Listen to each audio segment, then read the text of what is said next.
In the previous episode, we thoroughly examined the characteristics of polycurved masonry and the associated types of masonry, including those with partial joints. We also discussed the outcomes of modern restorations using contemporary tools and the results achieved with simple stone tools. Now it is time to address the question, for what purposes were the skills of polygonal construction used? Masonry is a fundamental element for creating many structures, which in turn form entire complexes. They consist of specific elements. From one location to another, the components change their shapes, sizes, and types of stone, yet the basic principle remains unchanged, making them easy to identify. Buildings, terraces, and platforms are frequently encountered. In addition, other objects can be distinguished into huetones, rocks with recesses, water channels, niches, and openings. These groups stand out easily. They have clear individual characteristics. This allows for a detailed examination of them. And when something becomes recognizable, composed of familiar parts, the mystery gives way to understanding. It then becomes possible to discuss the features of objects belonging to a particular group and the variations within the group. Their properties can be traced. This applies not only to whole objects of buildings, water channels, and configured recesses, but also to the details on them. Let us begin studying these constructions. Buildings as a familiar object can be identified without difficulty. During construction, various types of masonry and stone varieties were used. One of the most well-known types is the quadrangular masonry. Pyatkin and Coricancha represent precisely this type. However, they cannot be called typical examples, quite the opposite. In other locations, the blocks lack such strict forms. The main reason for this may be the extensive restoration work. This must also take into account the data discussed in the first episode, specifically a high-quality quadrangular masonry built by experienced Incan craftsmen. The buildings have several structural features not used in modern construction. The walls are inclined inward. All openings in them have a trapezoidal shape. The buildings contain trapezoidal niches. Trapezoidal design is the hallmark of polygonal structures. However, such openings are difficult to use, which necessitated the creation of additional structural elements. These elements are characteristic of gates but are not found in buildings. Another distinctive feature is that all the building's gables, if present, are executed in a different style, which stands out for its quality of craftsmanship. The explanation often given for this is that gables constructed from a different material are a common phenomenon across various cultures and historical periods. This is indeed true, but it should be clarified that such a practice is predominantly characteristic of utilitarian construction, where roofs serve purely functional purposes, such as protection from precipitation. In monumental architectural landmarks, however, the situation is quite the opposite. The upper tier receives even more attention than the walls due to its elevation and high visibility. The gables of Incan buildings are a direct continuation of the walls, forming an integral and seamless part of them. The fact that in polygonal buildings the gables are made of rubble stone with mortar cannot be explained by a lack of aesthetic requirements. Nor can this be justified in terms of stability. Building strong walls only to cram them with a heap of stones is irrational and unsafe. The only plausible explanation is that covering the buildings was not originally intended. Evidence supporting this claim includes examples where the walls themselves were covered with special triangular or flat blocks. Such flat blocks are often found within the complexes. Flat blocks were also used as covers for water channels. This style continues to be reproduced even today using simple materials and serves as protection against erosion. Additionally, early photographs reveal that some buildings lack gables altogether and not even remnants of them are visible. This suggests that similar constructions sometimes required gables, and at other times they did not. One might assume that the roofs were wooden and have not survived to the present day. However, it is surprising that, given the overall harmony in the design of the buildings, there is such a discordance in the execution of their upper sections. This discord manifests in carelessness and stylistic mismatches. In the Cachicota quarry, there are stone beams that were sometimes used to create roof coverings. This method was evidently known, and such a covering would have been perfectly suited to polygonal buildings. However, examples of such implementation are only observed in structures made of rough stone. A stone vault can also be found, indicating that if a cover had been necessary, it would have been executed in the same style. Inside one of the buildings, there is a water channel designed for drainage. If it was incorporated during the building's construction, this would indicate that a roof was not originally intended.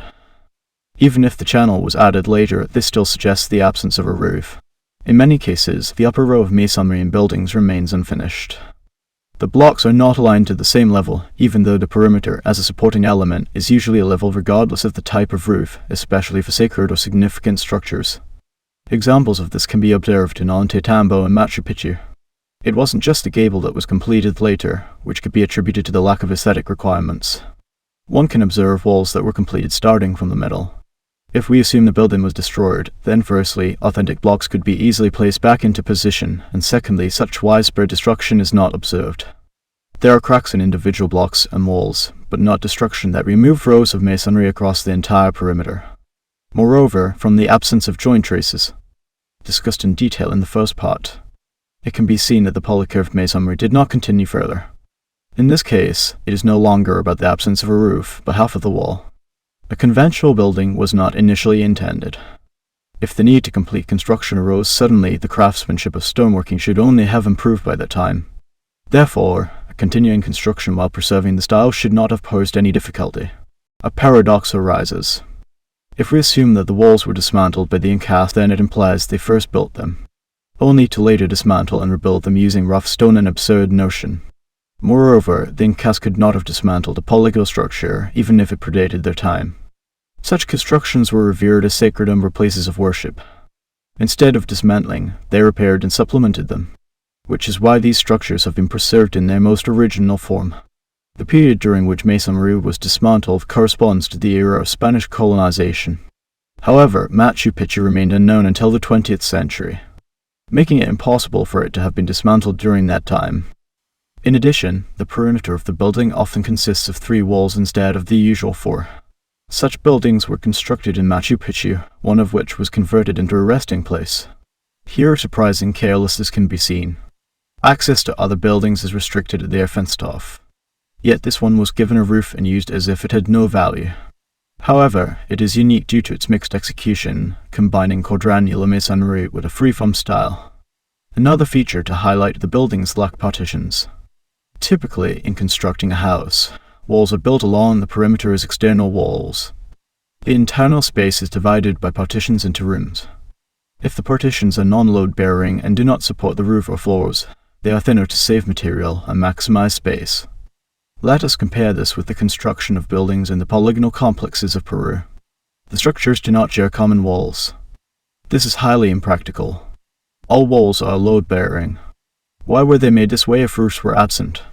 The only instance where the active use of partitions is observed is at Sacsayhuaman. However, here we are looking at foundations, not buildings, and it is impossible to determine what was erected above, in what form, and by whom. In other cases, there are no partitions. It is difficult to assume a domestic purpose for structures resembling buildings. Despite the significant number of niches, there are no windows.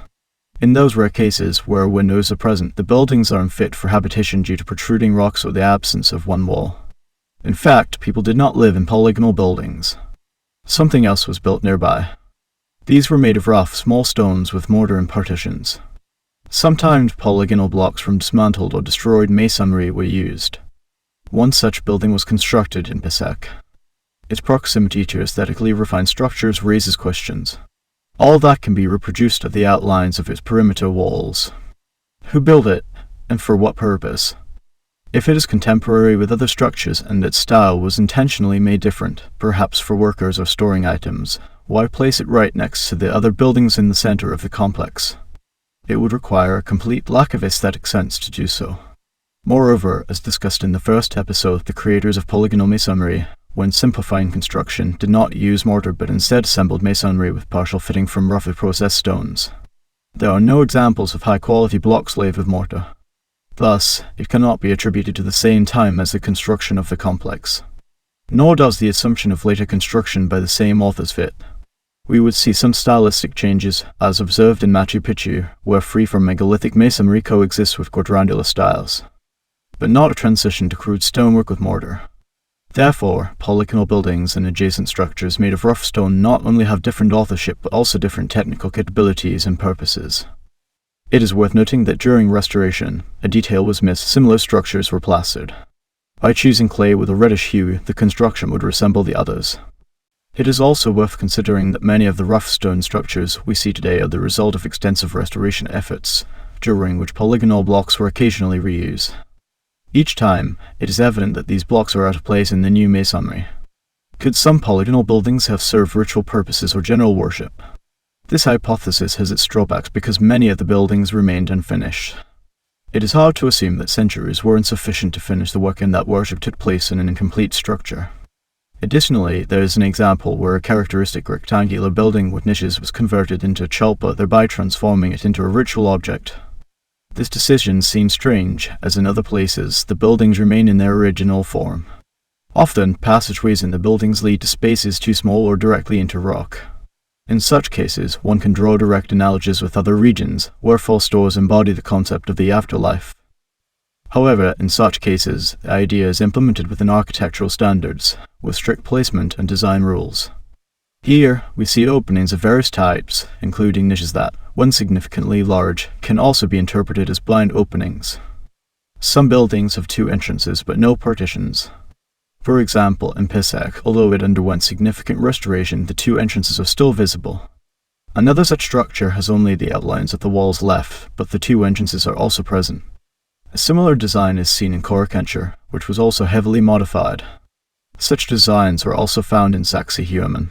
A hint of a similar solution can be observed in the Temple of the 3 Windows in Machu Picchu, where a megalith is placed in the central pod.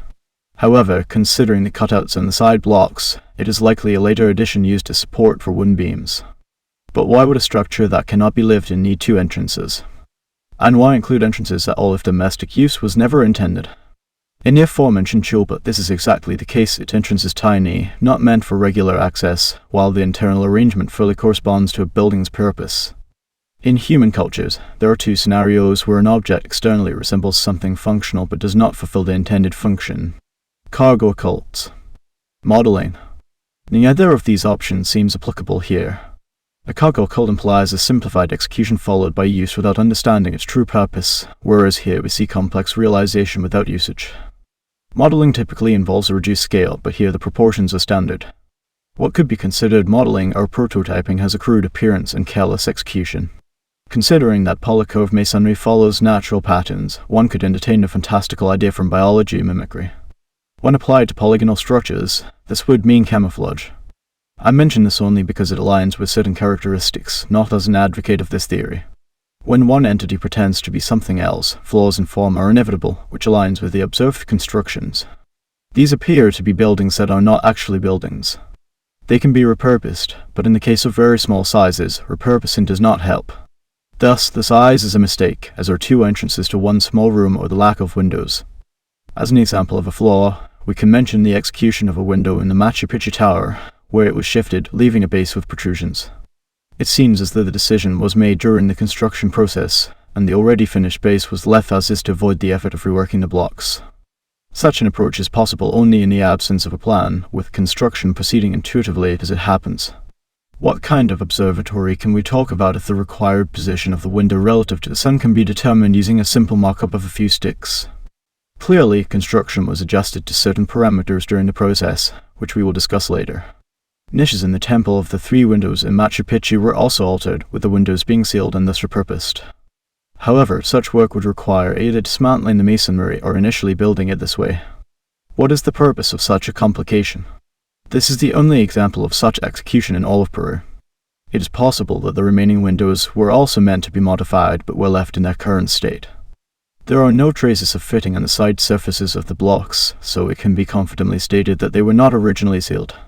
Here, disorganization is evident. Some windows were left, while others were removed. A similar disorder is evidenced by the already discussed building adjoining the main temple. Looking at the unfinished niches, one gets the impression that work was suddenly interrupted. What prevented the installation of just a few blocks to complete the work, and why was construction abandoned? It is evident that the process was initiated, the bevel was shaped, and the outlines for the block were marked, but the edges remain unfinished. Inside the masonry there is a trace of the joint, but nearby the surfaces were left unprepared. Thus, the only harmonious structure is the main temple. Symmetry in its construction is visible, and there are no examples of unfinished work. The absence of one of the walls is no longer considered here. However, even here, there is a deviation from the standard. Usually, masonry ends at the level of the niche's lintels or a few rows above. Typically, the niches are lined in height along the entire perimeter. Here, the side niches are significantly lower, requiring several additional rows of masonry to maintain the wall level. A similar misalignment of levels can be seen in the building next to it, although it is much smaller and equals just one row of blocks. In summary, the buildings demonstrate not only unsuitability for use as dwellings but also an inexplicable diversity in execution. The same conclusion applies to the niches. Upon closer inspection, niches in Machu Picchu are executed in different techniques. The space between them is constructed using 2 blocks placed on top of each other or with bonding. In 3 rows, where the middle one consists of 2 blocks or with 3 sequentially placed rows. In 4 rows with bonding. Constructed with megaliths or free from masonry. The style may vary within a single structure, indicating that each building represents a separate type. This is not only due to its size, but also the type of masonry and the methods of organizing internal elements. The labor required to create geometrically precise protrusions is astonishing. In imitations and restorations, such protrusions are usually made by selecting stones of suitable size with minimal reworking. This approach is often seen in authentic structures as well. For example, the chipped-off protrusions in Pisac are found on smaller blocks or in Torrentor. Here, however, we see that creating a protrusion required removing almost half the volume of an extended block. Such efforts are made only when the element is of great importance and necessity. Interestingly, in reconstructions and residential buildings, protrusions are often turned outward for beam fixing. However, in buildings, they are always directed inward. Another surprising feature is the execution of niches using free-from blocks. This is evident in Machu Picchu, Ollantaytambo, or Pamukkale. Bonding of free-from masonry has more complex shapes, and it is unclear why, instead of using the convenient and repeatable elements like niches, complex block shapes were used. Perhaps the answer lies in the fact that the authors were indifferent to the complexity of joint surfaces. If block blanks had random shapes, it might have been easier to use them without removing large amounts of stone to make rectangular blocks. But in that case, the use of small stones remains puzzling. First, they are less stable, and second, if proper tools were available, it would be easier to fit a few large stones than many small ones. As a result, despite the similarities in these shapes, their implementation is highly variable. Each complex has its own style, and sometimes multiple styles are observed within the same complex. Adding to the diversity is the execution of the lower part of the niches. It was done in various ways. With a single block, with several blocks, with an insert, or even carved out of rock. Similarly, the back and side walls of the niches were treated in diverse ways.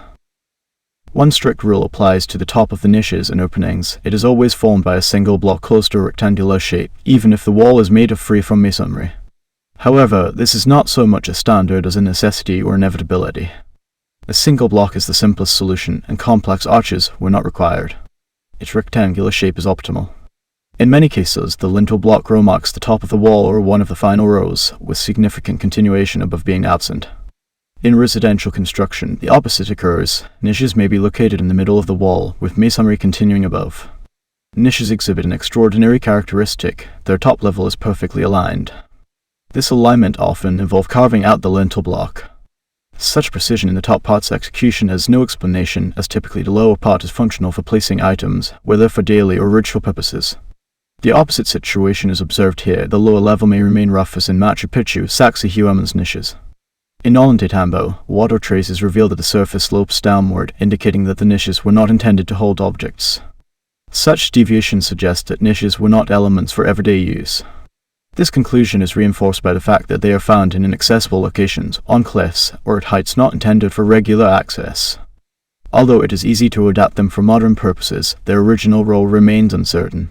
In conclusion, niches exist in several forms: small trapezoidal niches, large trapezoidal niches, rectangular niches, which are relatively rare and sometimes very small. Additionally, niches can be divided into trapezoidal and rectangular, both single and double. In Ollantaytambo, there exists a unique type where niches are carved in monolithic stone, with the masonry serving as the base. This type is not found anywhere else, and we will discuss the reasons for its emergence in future videos. It should also be noted that creating a niche requires double-row masonry. If niches were constructed with single-row masonry, the external wall would not be even, compromising both stability and aesthetics. Additionally, a structural element and external zigzag of the walls would appear. Therefore, all buildings were constructed with double-row masonry. An exception is the partial double row in the Temple of the Three Windows in Machu Picchu, where the use of megalithes provided sufficient thickness to accommodate a niche. If we compare buildings, we see such diversity in the number of walls, in types of masonry, in sizes, in the number of openings, and in internal layouts. How can this be explained if they were built by the same culture? It is possible to attempt to explain differences in specific characteristics, such as size, but not the entire set of variations at once. The only commonality across all buildings is the trapezoidal niches, regardless of masonry type. And it is not even the niches themselves as containers for something but the presence of voids within the masonry, a kind of gaps. This raises a question not about building traditions or construction standards, but about the idea that such niches in polygonal masonry are one and the same. If so, a building is nothing more than a framework for niches. Accordingly, it would be more accurate to use terms like masonry containing niches or polycurved wall niches, depending on the number of walls 3 or 4-walled. We will continue to use the term building in the sense moving forward. Considering that walls are nothing more than a framework for niches, it becomes evident why closing wall is unnecessary, especially when the number of niches is already sufficient. The absence of partitions also finds an explanation. If a partition were built using single-row masonry, it would not be possible to place niches within it. Double-row masonry would not solve the issue either, as niches are required on both sides and their positions would align. As a result, openings would form. Thus, partitions are impractical. In cases where the masonry does not contain niches, partitions are possible, and such examples exist.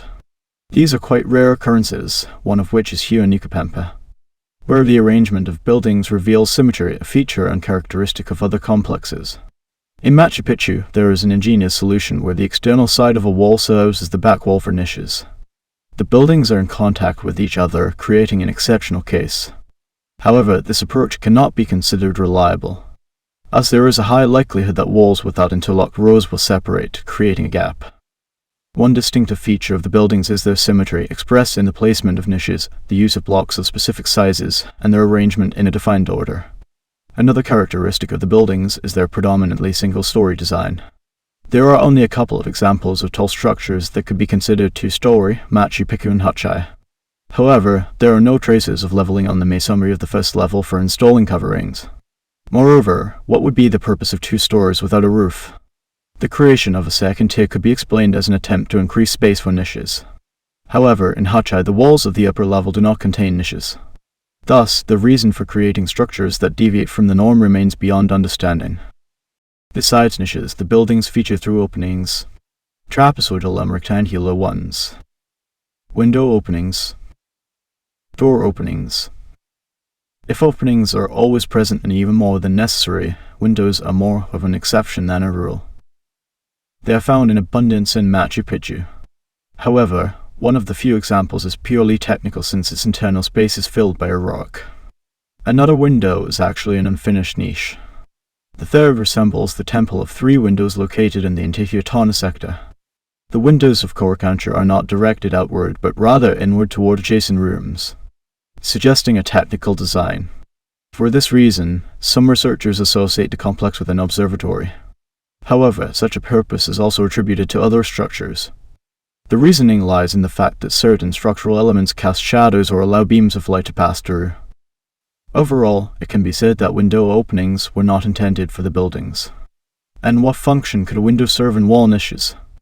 In buildings made of roughly worked stone, window openings are common elements, occupying their rightful place. Door openings could be confidently called such if they were designed for doors. As it stands, they are merely openings, often lacking lintels. Where lintels are absent, the opening is essentially a break in the masonry styled as a passage. Otherwise, the building would represent a ring-shaped masonry enclosed. This approach was somehow avoided, despite such construction being an absolute norm. In conclusion of the building analysis, it is important to highlight that all openings have proportions standard for humans. This, considering the creation of small structures and work in confined spaces, indicates the dimensions of the builders and the tools they used. In the next episode, we will explore the remaining components of polygonal complexes: terraces, configure grottos, platforms, and hydraulic systems. Thank you for watching and supporting with a comment or a like. It truly inspires us to keep creating and improving our work. See you next time.